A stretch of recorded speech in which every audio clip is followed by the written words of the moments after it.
The art of China is timeless in its continuity. It has always looked to its own past for reference, approval and inspiration, and this is really its great and distinctive strength. This Guanware bowl of the Imperial Sung dynasty, dating from the 12th century, is a classic example of sophisticated perfection. It is restrained, elegant, contemporary, but ancient, as is the glazed Ge-ware censer in the Rockefeller exhibition. The fine lines in the glaze, a much admired effect called crazing or crackle, is the result of the shrinking of the glaze in the kiln. Both these forms are inspired by ancient bronze vessels, such as the Gui of around the 6th century BC in the Rockefeller exhibition. This reference to the past reflects the antiquarian revival that began in the Northern Sung period and is a distinguishing characteristic of Chinese connoisseurship. Many images survive to demonstrate the persistent Chinese respect for bronzes, jades, ceramics and paintings of the past. Together with Guan and Ge-ware, Ding, Jun and Ru wares are designated the 5 great wares of China. They are revered for their elegant, simple shapes and the seductive texture and allure of their glazes. This white Dingware vessel speaks about a culture that is alive today. This is also very much an example of high technology in 12th century China. It was turned on a wheel, then impressed on a mould to make the design of a dragon amid scrolling clouds. This Zhongware brush washer, its bold shape enhanced by the characteristic unctuous quality of the thick, pale blue-grey glaze, exemplifies the court taste that developed in the early 12th century under the patronage of the Sung Emperor Huizong, shown in this painting. The Chinese were making porcelain some 1,000 years before its discovery in Europe. The technique was difficult because of the search for that ultimate thinness and translucency. Porcelain also requires firing at a temperature some 400 to 500 degrees centigrade higher than for more commonplace ceramics. This ability to achieve high firing temperatures had sprung from the sophisticated technology developed over centuries of bronze casting.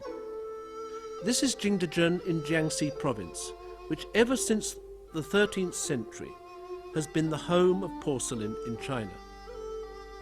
In the factories of Jingdezhen today, workers still address the same technical problems as did their compatriots of 500 years ago. The clay remains the same, as do the elements of the glaze. The spirit of those rich and refined Ming and Qing porcelains, the types that provide the model for most of the productions of this factory, haunts these workshops. The technique of painting in underglazed blue, an art form now completely identified with China, was originally introduced to China from Persia, sometime in the late 13th century. In the hands of the Chinese craftsmen, the technique reached epic heights in the Ming and Qing dynasties, achieving that magical harmony of form and decoration. Ming porcelains make the equally uncompromising statement, "I am Chinese." This is pure perfection. Even its little imperfections are perfect. A 15th century blue and white porcelain flask like this is the result of the confidence of centuries of artistic integrity. Another technical innovation at Jingdezhen was the use of underglazed red, coloured using a copper oxide. The red colour seen here is notoriously difficult to achieve during firing, and pieces with this colour are very, very rare. The superb decoration is painted with the traditional Chinese theme of the 3 friends of winter, the pine, plum and bamboo, symbols of longevity, perseverance and integrity, the innate virtues of the ideal scholar gentleman. This was a theme that was popular in Chinese painting as well as ceramics. The combination of overglazed enamel decoration with underglazed blue on Chinese porcelain began in the 15th century, when the imperial court had become established at the Forbidden City in Beijing. It was the demands, both in quantity and quality, of court patronage, from particularly the 15th to the 18th centuries, that resulted in the extraordinary heights achieved by Chinese porcelain. They were exquisitely painted, often based on paintings by artists working at the court, which were then sent to Jingdezhen. The creation of a range of opaque overglaze enamels, such as pink on this vase, was one of the most important contributions made to ceramic art during the Qing dynasty. The decoration reiterates the perennial Chinese love of the visual pun or rebus. The pomegranate symbolizes many children, whilst the peach symbolizes longevity. Another example of that Chinese symbolic reference, fish swimming in their natural habitat became symbols of harmony. Indeed, the pronunciation of the Chinese words for 8 fish has the same sound as vast fortune. The veneration accorded Chinese porcelains extended to the West, where they are often found in paintings. For example, Giovanni Bellini's famous Feast of the Gods of 1515 in the National Gallery of Art in Washington.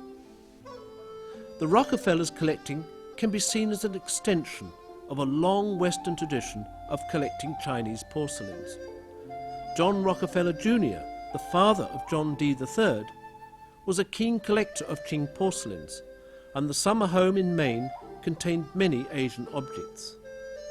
The magnificence of the natural scenery has been the spiritual focus for Asian artists for centuries.